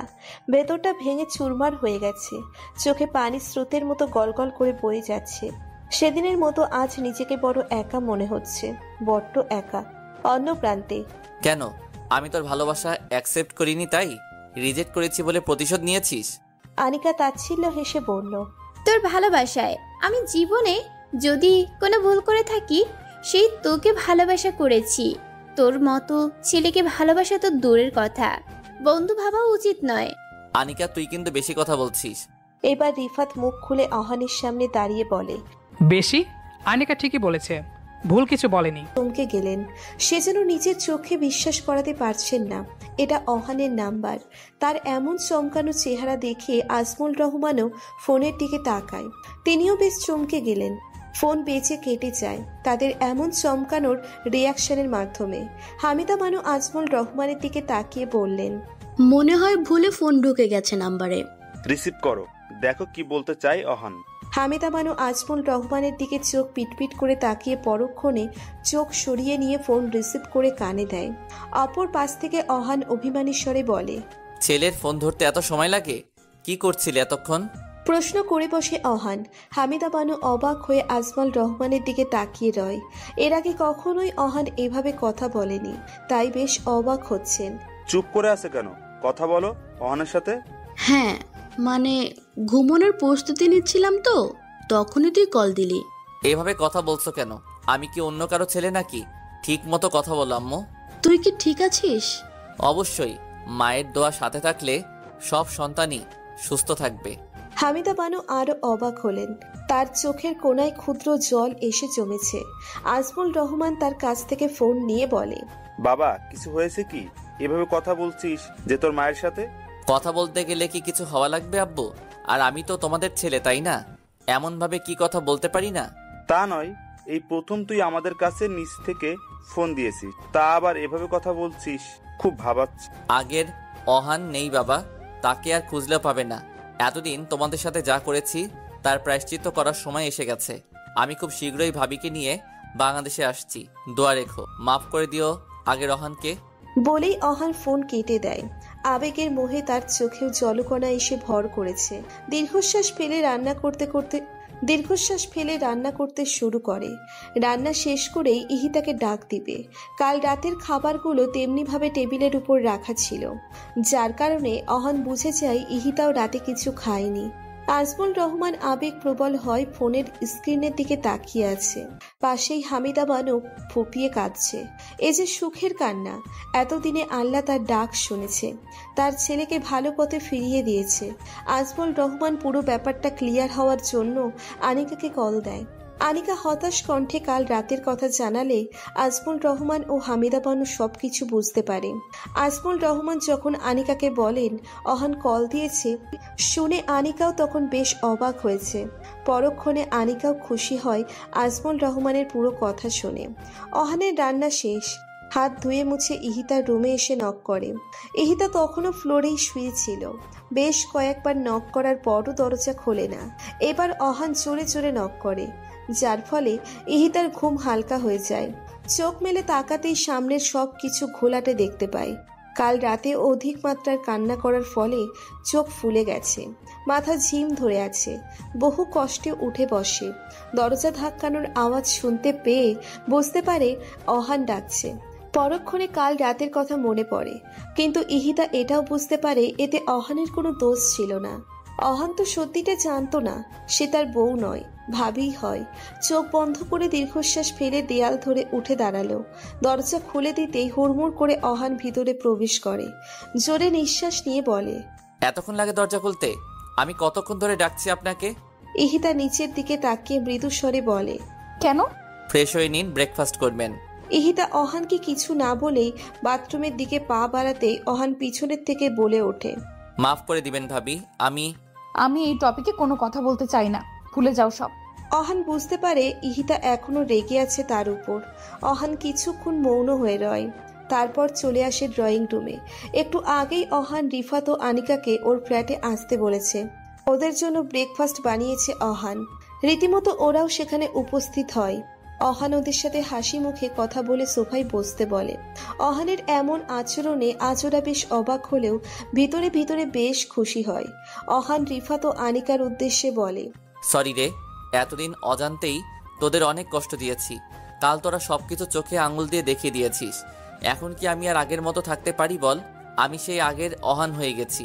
যাক, যাকে তোরা চেয়েছিস মাফ করেছিস তোরা। আনিকা এক মনে অহানকে দেখছে। খুশিময় এক চিলতে হাসি ফুটে ওঠে ঠোঁটে। রিফাত অন্যদিকে মুখ ঘুরিয়ে অহানের সামনে ডান পা এগিয়ে দিয়ে বলে, মরাসরা পরিবার যেন জীবন্ত হয়ে ওঠে।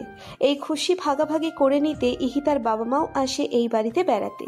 অনেকদিন পর তারা তাদের মেয়েকে দেখতে পেয়ে বেশ খুশি। এরই মধ্যে অহান আরমানের অফিসে চাকরির জন্য অ্যাপ্লাই করে। আরমানের ভাই হবার সুবাদে অহান সেই কোম্পানিতেই ভালো পোস্টে চাকরি পেয়ে যায়। সাথে রিফাতেও সেই একই কোম্পানিতে চাকরি হয়। এই বিষয় নিয়ে তারা আরো বেশি হ্যাপি ছিল। ঠিকমতো চলছিল তাদের দিন। অহান আরমানের মতো অফিসে যেত, রাত পার হলেই বাসায় ফিরত, আর মাঝে মাঝে ভাবি দেবরের খুনসুটি তো আছেই। এখন অহান আর হামিদা বানুকে ভয় পায় না, তবে বাবা মায়ের প্রতি অনেক শ্রদ্ধাশীল হয়েছে অহান। আনিকার বাবা মা অহানের বাবা মায়ের সাথে কথা বলে ওদের বিয়ের ব্যাপারে। হামিদা বানু ও আজমান রহমানের কোনো আপত্তি ছিল না এই বিয়েতে, আর অহান ও আনিকাকে বিয়ে করার জন্য রাজি ছিল। সামনের শুক্রবার ওদের এঙ্গেজমেন্ট। সব কিছু ঠিকঠাক চলছিল। হাসি খুশি পরিবার ছিল না কোনো কিছুর ত্রুটি। কিন্তু কথাই আছে, হাসি খুশি দিনগুলো বেশি দিন স্থায়ী রয় না। একদিন দুঃখ প্রকাশ পাবে, আজ না হয় কাল। সকাল থেকে ইহিতাকে ডেকে উঠাতে পারেনি হামিদা বানু। আজমল রহমানও কয়েকবার ডেকেছে, কিন্তু কোনো সাড়া পায়নি। শেষে বাধ্য হয়ে ঘুমন্ত অহানকে ডেকে তুলে হামিদা বানু। অহান ব্যাপারটা শুনেই তড়িঘড়ি করে উঠে ইহিতার রুমের সামনে আসে। অহানও কয়েকবার ভাবি বলে ডাক দেয়, কিন্তু ভিতর থেকে কোনো সাড়া পায় না। সবার মনের মধ্যে ভয়ের আশঙ্কা দানা বেঁধেছে। অহান দ্রুত দরজা ভাঙার চেষ্টা করে, একা কিছুক্ষণ চেষ্টা করে। পরক্ষণে রিফাতকে ডাক দেয়। রীতিমতো সেখানে কিছু এলাকার মানুষ এসে জড়ো হয়েছে। দুজনে মিলে জোরে ধাক্কাতে থাকে। কাঠের দরজা হওয়ায় এক পর্যায়ে ভেঙে যায়।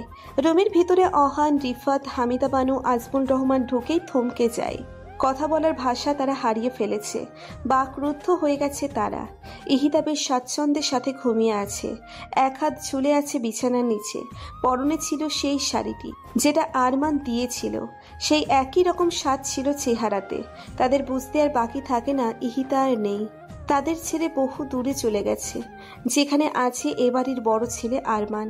হামিদা বানু জোরে চিৎকার করে কান্না করে মাটিতে বসে পড়ে। আজমুল রহমান হামিদা বানুকে বুকের সাথে জড়িয়ে ধরে সান্ত্বনা দেওয়ার বৃথা চেষ্টা করছে, কারণ সে নিজেও কাঁদছে। অহান ঠোঁটে কৃত্রিম হাসি ফুটিয়ে রিফাতের কাঁধে হাত রেখে বলে, রিফাত ভাবি তো ঘুমিয়ে আছে তাই না? সে তো মারা যায়নি। সামনে গিয়ে দেখ, ভাবি সত্যি ঘুমাচ্ছে। সে মারা যায়নি রে, বল তুই আম্মুকে বল সে ঘুমিয়ে আছে। রিফাত অহানের কথা শুনে অন্যদিকে মুখ ঘুরিয়ে কান্না আটকানোর চেষ্টা করছে। রিফাতের উত্তর না পেয়ে অহান শেষে চিৎকার করে বলে, বল না, কেন বলছিস না তুই? ভাবি তো ঘুমিয়ে আছে রে, বল দোস্ত। জোরে ধাক্কা দিয়ে রিফাতকে সরিয়ে কান্নায় ভেঙে পড়ে অহান। হাঁটু বেড়ে বসে বাচ্চাদের মতো কাঁদছে। এমন কান্না বোধ হয় তার ভাই মারা যাওয়ার সময়ও কাঁদেনি। রিফাত আনিকা ও ইহিতার পরিবারের সবাইকে খবর দিয়ে দেয়। আনিকা অহানদের পাশের এলাকায় থাকতো। খবর পেয়ে দৌড়ে ছুটে আসে অহানদের বাসায়। রুমে ঢুকে ইহিতাকে দেখে দেয়ালে পিঠ ঠেকিয়ে কান্না করে। অহানের আগের দিনগুলোর কথা মনে পড়ে যায়। ইহিতার সাথে কাটানো প্রতিটা খুশি, রাগারাগির, দুষ্টুমিগুলো খুব মনে পড়ছে। চিৎকার করে কান্না করছে অহান। কিভাবে মেনে নিবে? তার বড় ভাবি আর এই পৃথিবীতে নেই। কিভাবে মনকে বোঝাবে এটা? মন সে বুঝতে চাইছে না। কান্নার এক পর্যায়ে অহান ইহিতার হাতের পাশে 2টা কাগজ দেখতে পায়। অহান দ্রুত হামাগুড়ি দিয়ে বিছানার কাছে এসে প্রথমে কাগজটি হাতে নিয়ে খুলে পড়তে থাকে। সেই কাগজে কিছু লেখা ছিল। কিভাবে বলবে বা শুরু করব জানি না। প্রথমে সবার কাছে ক্ষমা চেয়ে নিই। আমার ব্রেন ক্যান্সার হয়েছিল। বিয়ের পর আমার প্রচুর মাথা ব্যথা করত। ওষুধ খেলে কমে যেত, কিন্তু পরে তার চেয়ে বেশি মাথা ব্যথা করত, যার কারণে আরমান আমাকে বাবা মায়ের বিবাহ বার্ষিকীর পরের দিন ডাক্তারের কাছে নিয়ে যাবার কথা বলেছিল। কিন্তু তার আগে আমার দুনিয়া পাল্টে গেল। আরমান যাওয়ার পর আমি অনেক দিন যাবৎ পাগলের মতো আচরণ করেছিলাম। এক কথায় পাগল ছিলাম। এসব আমার কাছে অজানা ছিল। আমাকে চিকিৎসা করিয়েছি ঠিকই, কিন্তু ভাগ্যের কি নির্মম খেলা। ডাক্তাররা আমার ব্রেন ক্যান্সারের কথা জানতে পারেনি। আমি সুস্থ হয়ে একা মাথার ব্যথার জন্য ডাক্তারের কাছে যাই। কিছু পরীক্ষা নিরীক্ষা করার পর জানতে পারি আমার ব্রেন ক্যান্সার হয়েছে। তাও লাস্ট পর্যায়ে আছি। যদি অপারেশন করা হয় তারপরেও ভালো হবে না। আমি বেশ খুশি কথাটা শুনে। প্রতিনিয়ত আরমানের স্মৃতিকে আঁকড়ে ধরে ধুকে ধুকে মরার চেয়ে ক্যান্সারে মরা ভালো। তাই এটাকেই বেছে নেই। কিছু মেডিসিন দিয়েছিল। এই ওষুধ রেগুলার সেবন করলে বড়জোর 1 বছর আমি বেঁচে থাকবো। আমি ওষুধ খেতাম না, কিন্তু কয়েকদিন পর যখন মা তোমাকে বিয়ের কথা বলে রাজি হই না, কিন্তু যখন মিথ্যে বিয়ের নাটক করে তোমাকে ভালো পথে ফিরিয়ে আনার কথা বলে, তখন রাজি হই। ওষুধ একেবারে বেশি করে কিনে নিয়ে আসি। তারপর তোমার সাথে চায়নাতে যাই। সেখানে যাওয়ার পরও মাঝে মাঝে আমি মেডিসিন নিতাম না। আর যখন তুমি ভালো হলে তখন অবশিষ্ট মেডিসিন সব ফেলে দেই। আমি জানতাম আজ না হয় কাল মরে যাব। তাই এখানে আসার পর প্রতিনিয়ত আরমানের দেওয়া এই শাড়ি পরে সেজেগুজে থাকি। আমাকে মাফ করে দিবেন সবাই, সবার কাছ থেকে এত বড় সত্য লুকানোর জন্য। দয়া করে আমার উপর রেগে থাকবেন না। আর আহান, যদি কোনো ভুল করে থাকে তাহলে মাফ করে দিও। আনিকাকে বিয়ে করে সুখে থেকো। ভালো থাকবেন সবাই।